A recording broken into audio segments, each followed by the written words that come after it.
Hey, this is Eric with Swan Odysseys, and welcome back to the channel.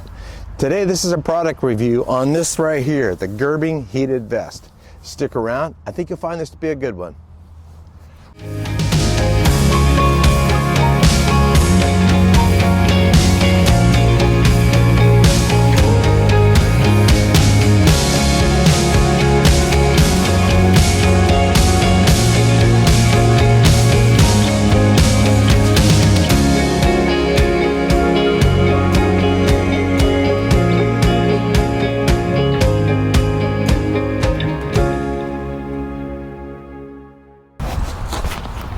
Besides zipping all the way up here to the top into the turtleneck mode, also you have a down zipper, so dual, so I can zip it up, undo it if I need.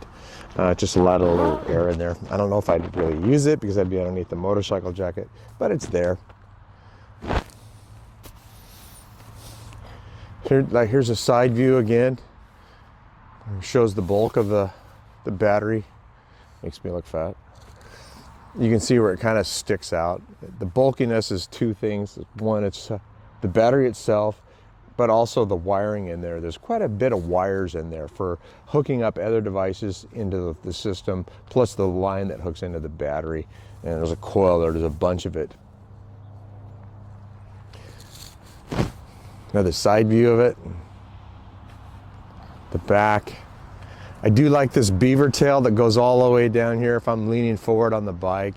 It just blocks windage going up your backside, so that's kind of nice. But there again, I'm going to be wearing this underneath my motorcycle jacket, so I don't know if it really matters that much. Like I said, there's no insulation at all in this vest. It's strictly a nylon shell with the wiring mesh that's put inside it.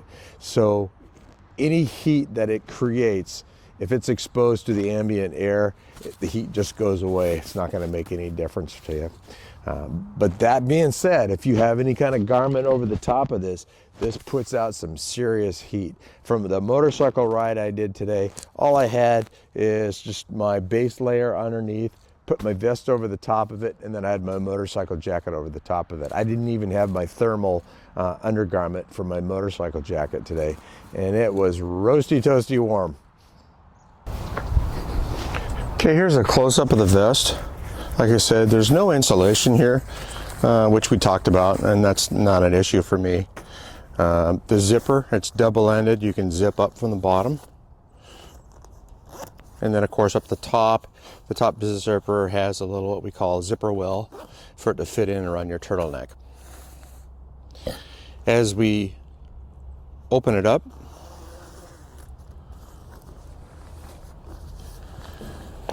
we can see the panels for the electrical heating piece. Here's the back panel. You can see the size of it here. And here's the right breast panel here. And then, of course, your left one right here. Now, if we fold this over, you can see the inside breast pocket right here. Currently, I'm storing the fob for the battery. And then down here, this is the battery pouch in the vest. So if I open this up, battery comes out.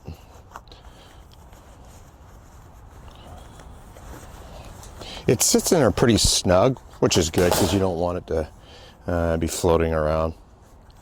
But this is the size of the battery that you have here. Now, to show you what this sounds like, see if you can hear it. Here's the key fob, the 3 settings, heat settings, and this is the off button here. So if I hit 1, not sure if you can hear it, but it's pretty quiet. And then it gives the same audible tone as I go up. And then off. Also in this compartment here, you've got your pigtail for plugging in other garments. So like if I have say a set of trousers, heated trousers, this is where it would plug in here for that garment. And then also on the heated trousers, I suspect you'll have another pigtail like this. So going down to your socks, your heated socks, and you can plug in. So you can daisy chain several garments into this. Now, as I was saying, the pocket here in the center, it sits right above your left abdomen. Gerbing, if you were listening, I would move this pouch and put it vertically right here. This would put it on the side of your waist rather than on your stomach, and I think it'd be more out of the way for you as you're moving about. So let's talk about a few of the pros and cons of this particular vest. I haven't purchased the other clothing items, so I can't really attest to those. But what I will tell you is this vest does keep me warm. This produces a lot of heat. If you're riding in sub-zero temperatures, whether via a motorcycle or on a snowmobile or an ATV, a quad, this is the way to go for a couple of reasons. One, it puts out some serious heat. And two, it's 12 volts, so you can plug it into your vehicle and then you've got an endless supply of power. The other big advantage I really like about this is because it doesn't have that insulation, this packs down really small into a small ball. So packing on your motorcycle, if you're going on a long trip in cold weather and you're not using it, it doesn't take up very much space in your kit. So those are what I would say is the big advantages of this garment. It does what it's supposed to do. It provides a lot of heat. Would I recommend this for non-cycling use? In other words, you don't have a motorcycle, you just want a warm vest. Would you recommend this? No, I would not. The reason why is just that 12 volt. First of all, this is an expensive garment once you get the whole modular system. Between the battery and the vest alone is close to $250. I'll put up in the comment section and right here exactly how much of these items are. But it's not cheap, and you can get a 7 volt thermal vest that's got electric heating in it for half that price. You know, if you are a motorcyclist, would I use this off the motorcycling, like skiing, hiking, and so forth? Sure, definitely. I have already used it once for that, and it kept me plenty warm. Matter of fact, to the point where I had to turn this thing off a couple times to modulate the heat coming off of it. So yeah, it definitely works well. I haven't had a chance to wear the battery down yet, just because every time I'm using it, I've had to shut it off so many times, and so I'm still running on the same charge I had on this. So that kind of makes me seem like it's a good thing you get a good charge out of this battery. Gerbing, you could do a better job at explaining what parts you need for what. In other words, they should have a listing out there if you're going to discuss how you're going to use it. When I was given this as a Christmas present, my wife bought it with the idea that I was going to plug it into the motorcycle. And initially, that's how I was going to use it.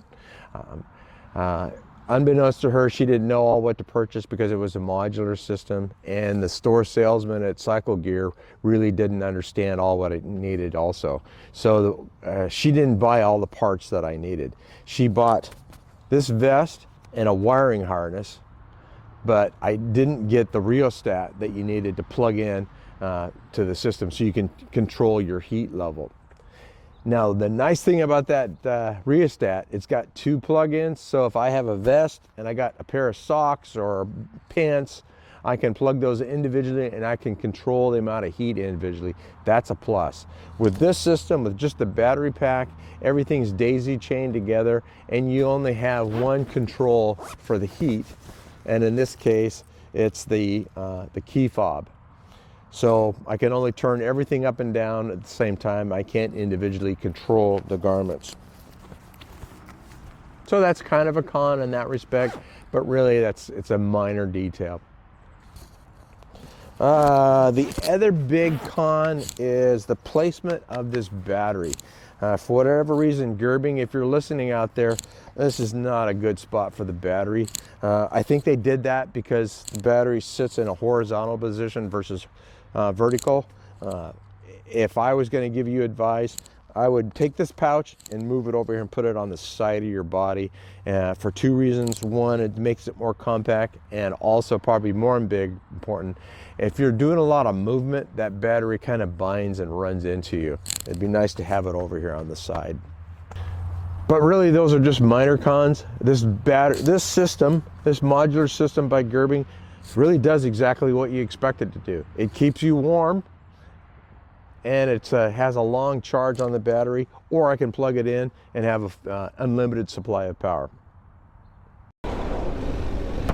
Anyway, I hope you enjoyed this video. If you did, please give me a thumbs up.